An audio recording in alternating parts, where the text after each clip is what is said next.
De retour à Info Rive-Sud pour le mois d'avril que nous venons tout juste d'entamer. La Maison internationale de la Rive-Sud célèbre le mois du patrimoine arabe sous le thème « Mille et une cultures ». Cette initiative en est à sa première édition et le lancement officiel de la programmation a été fait ce mercredi à Brossard.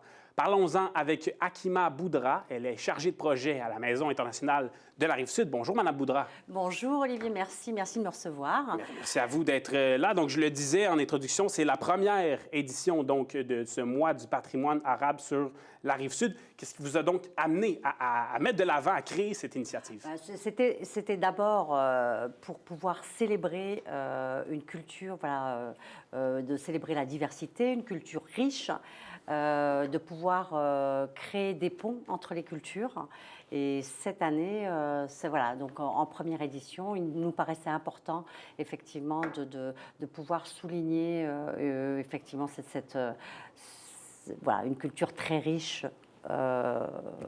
sur la Rive-Sud. Parce que la représentation de la communauté arabe sur la Rive-Sud, elle est assez importante? Elle est assez importante. Okay. Elle est assez importante. Donc, ça nous permettrait, effectivement, on voulait célébrer ces traditions, des histoires, des arts qui se transmettent de génération en génération et de pouvoir, voilà, de ce que je disais tout à l'heure, créer des ponts concernant...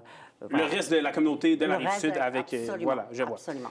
Il y a le lancement de ce mois du patrimoine arabe qui était ce mercredi du côté de Brossard. Ça s'est bien déroulé, ce premier événement? Ça s'est très bien déroulé. Ça a été un vrai succès. Nous avons eu des élus, nous avons eu le SPAL qui s'est déplacé, des policiers qui se sont déplacés. Donc, vraiment, ça a été très riche, très convivial et très festif. Bien, tant mieux. Alors, voilà. Et donc, c'est sous le thème « Mille et une cultures ». Donc, qu'est-ce que l'on célèbre de par cette programmation-là, avec ce thème-là, « Mille et une cultures ». Alors, on célèbre donc plusieurs activités. Donc, il y a la projection intergénérationnelle qui a lieu le 10 avril. Une projection intergénérationnelle avec le film Le Prophète de Khalil Gibran. Donc, c'est un film très inspirant, spirituel, voilà, pour grands et petits. Okay, donc pour toute la famille. Voilà, pour toute la famille. Voilà. L'événement phare sera le Souk citoyen, qui a lieu le samedi 18 avril. Donc, c'est une journée culturelle, donc avec la gastronomie, l'artisanat, le danse, défilé, voilà, et effectivement des exposants. Voilà, pour découvrir plusieurs pays différents. Ça va être un gros événement. Voilà, donc vous parlez de pays différents, donc maghrébins, musulmans, donc on va explorer l'ensemble de ce patrimoine arabe-là. Alors, on va sortir aussi du Maghreb parce que le mois du patrimoine arabe, c'est 22 pays. Quand même, hein? C'est 22, absolument. Et puis là, vous allez avoir 8 pays représentés.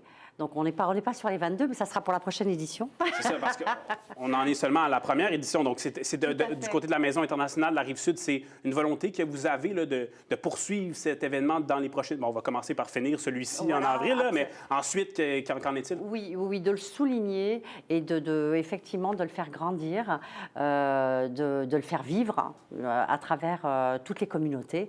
Donc, c'est pour une première, je dirais, 8 pays représentés. Voilà, il n'y a pas que le Maghreb. Oui, voilà. C'est important de le savoir. Voilà, il n'y a pas que le Maghreb. Pour ce qui est du film projeté le 10 avril, vous en avez parlé. S'en suivra après ce film une opportunité d'échanger. Ça apportera autour de quoi, donc, ces discussions, selon vous? Sur ce que les gens ont pu retenir un peu du film. Et cet échange, c'est la connaissance de cette culture. Voilà, qu'est-ce qu'ils ont pu en retenir? Quelles sont les valeurs aussi qui ont pu être transmises pendant la projection? Et voilà, un échange. Ça sera vraiment une discussion, un échange intergénérationnel. Une opportunité d'apprentissage aussi, j'imagine, pour ceux qui ne connaissent pas très bien cette culture donc, du patrimoine arabe. Justement, ressentez-vous une ouverture des personnes qui ne sont pas dans cette communauté sur la Rive-Sud de vouloir en apprendre plus, justement, sur le patrimoine arabe? Oui.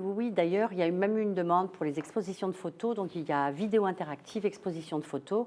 Et en ce qui concerne les vidéos interactives, voilà, des capsules qui parlent de science, sciences, d'art, d'architecture, de tradition, de culture arabe. Donc vraiment pour ouvrir, montrer toute la richesse et la diversité de cette culture. Je vais terminer peut-être en un petit mot sur un sujet malheureusement moins joyeux avec la guerre qui se passe présentement au Moyen-Orient. Est-ce que vous avez des échos de comment malheureusement ça peut affecter cette communauté?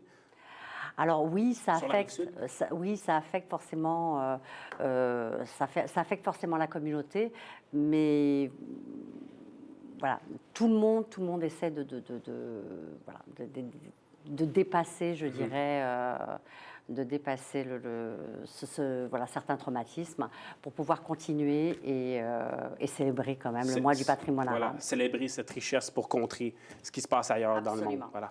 Bien, merci pour votre temps, Hakima Boudra. Donc, vous êtes chargée de projet à la Maison internationale de la Rive-Sud. Merci beaucoup. Merci et venez nombreux. Bien sûr, bien sûr. Merci. Merci, au revoir. C'est donc complet pour l'émission. On se retrouve lundi. En fait, non, on ne se retrouve pas lundi prochain à 17h puisqu'il y a congé férié pour ce lundi. On se retrouve donc mardi 17h. Entre-temps, vous pouvez nous suivre sur nos réseaux sociaux ainsi que notre site web, letvrs.ca. C'était donc Info Rive-Sud. Je vous dis à la prochaine.